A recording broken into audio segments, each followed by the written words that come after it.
So I bought my first ETF at the age of 24 in 2018. And since then I went through the pandemic, the inflationary pressure, the war in Ukraine, the raise of interest rates and the war in Israel. And more recently, the yen carry trade. I must have learned something throughout this time, right?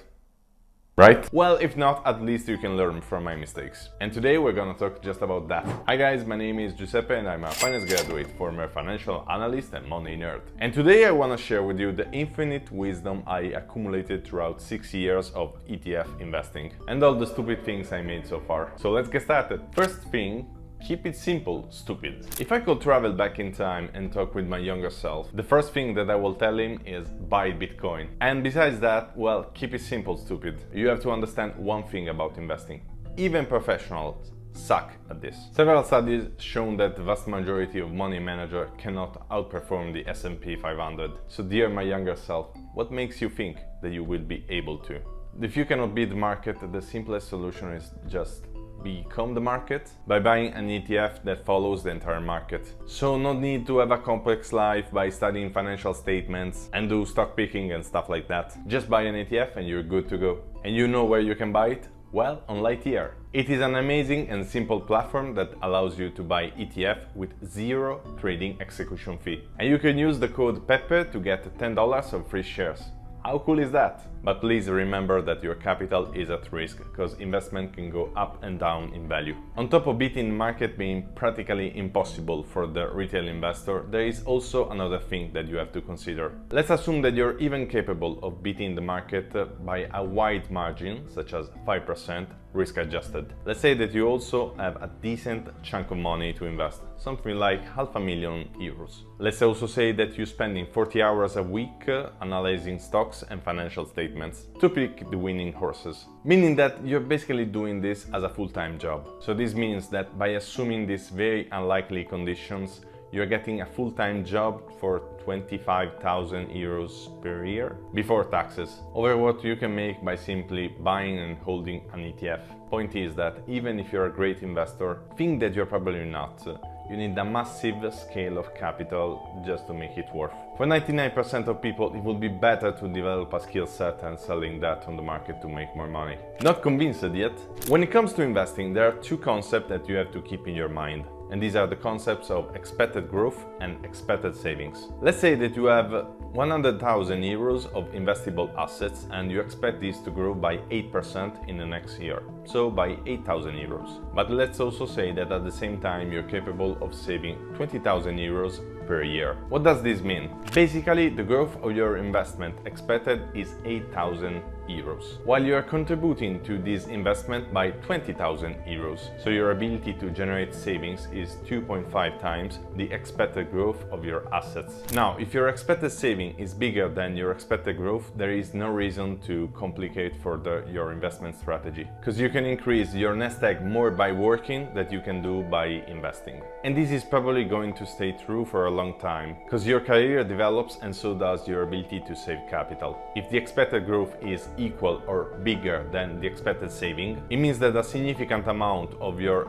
wealth increase comes from the growth of your assets and not from your active work. In this case, it might be worth reviewing your investment strategy. But for anything like that, you definitely have to speak with a financial advisor. Please. It's always the right time to invest. And here there are many quotes that can work well, such as time in the market beats time in the market. Or if you prefer more Asian ones, the best time to plant a tree was 20 years ago. The next best time is now. I lost the count of the money that I seen people missing out because they thought that the market was overrated, overvalued, oversaturated, over 9,000, da-di-da-da. And they decided to wait, not to invest, and they missed out some gains. Or they thought that investing was not a priority for them and for their life. And understanding personal finance was not cool, apparently. And so they postponed investing for years, missing out gains again. It's always a good time to put some money in the market, in my opinion. And this remains true until you have an adequate appetite for risk and time horizon. Understand taxes. This hits home very badly because I did my research on this matter very recently. Please, before investing, you have to understand the taxation involved. or at least have a decent idea of it. Not that you have to become an accountant, but at least have an idea of how your profit and your capital gains are taxed. Also because depending on where you are located, there might be some tax advantageous account that you can use. And depending on this, you can decide a different strategy, a different risk appetite, and a different time horizon. Dividends are irrelevant. There are many investors and channels that are focused on dividend investing, getting dividends, and da-di-da-da. And I get it. Getting paid for doing nothing is fantastic, a dream, majestic. A brutal rush of dopamine every time you see that dividend notification on your phone. But there is a theory in finance called the dividend irrelevancy theory that basically states that the value of the dividend is irrelevant for the stock investor and can be even detrimental over the long run. Why is that? Well, let's start with the thing. Whenever a stock issues a dividend, the stock price decreases by the amount of the dividend. Yeah, dividends are not free money. So if a stock has a price of 100 euros and issues a dividend of 1 euro, the stock price is gonna drop at 99 euro. And before getting 1 euro, you're gonna pay taxes on that. So you're anticipating that taxes on 1 euro instead of letting it compound into the price of the stock and increase the future value of the company. So for this reason, over the fact that distributing cash to investors instead of investing into the company might hinder the competitiveness of the company over the long term, dividends are irrelevant. Avoid leverage ETFs like the plague. Let's start with a disclaimer. Leverage ETFs are a very complex and high-risk product that cater toward high-risk and experienced investors. They are definitely not adapted for beginners and average investors.